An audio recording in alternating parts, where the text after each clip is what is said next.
Let's go to Christy calling in from Omaha, Nebraska. Christy, what's your question for Adriel? Hi, Adriel. Thank you so much for taking my call. I enjoy your show for many years. Thank you for the encouragement, Christy. What's your question?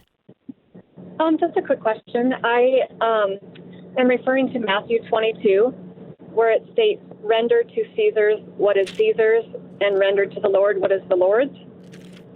Mm-hmm. And my question as a Christian, how should we respond when we know that our tax dollars paid to Caesar / the government are going to things that don't align with our faith?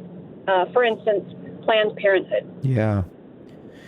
Yeah, man, a really good question. And you're not the only one to have asked this question, because it is quite concerning. And of course, we see the government using those tax dollars for all sorts of things that we wouldn't agree with as believers. Look, one, I would say I suspect that as Jesus is making this statement, you think about how Caesar at that time was using those resources, and I am pretty certain that those resources were also being used in ways that, probably the church would have objected to. I mean, the early Christians faced a lot of persecution, suffering at the hands of the Romans, and so where were the Romans getting the money to pay for those soldiers who were doing those things? I mean, I think clearly, in part, it was the tax dollars, and so this is a really tough question, but I'm inclined to say, look, Jesus says, render to Caesar that which belongs to Caesar. Now, we might have strong disagreements, and I think that we should voice those concerns and do whatever we can to bring about change. I mean, we want to see those resources used not for bad, evil, destructive things, but for good things.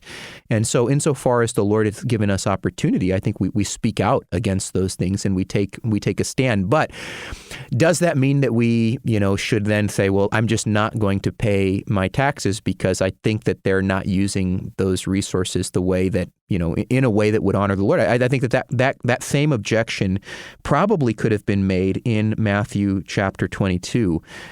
By the people to whom Jesus is speaking, and probably was made, because you think about the pagan Roman government, this machine, this great beast, as it's depicted in various places in the scriptures. It makes sense why this question would even come up, and yet Jesus says, look, render to Caesar that which belongs to Caesar, and to God that which belongs to him. And I think that principle still stands today. And so I think, we can have a clear conscience about that, but we should, I think, as I said, take a stand and be clear that we're against certain things and seek to bring about change where we can as individual citizens.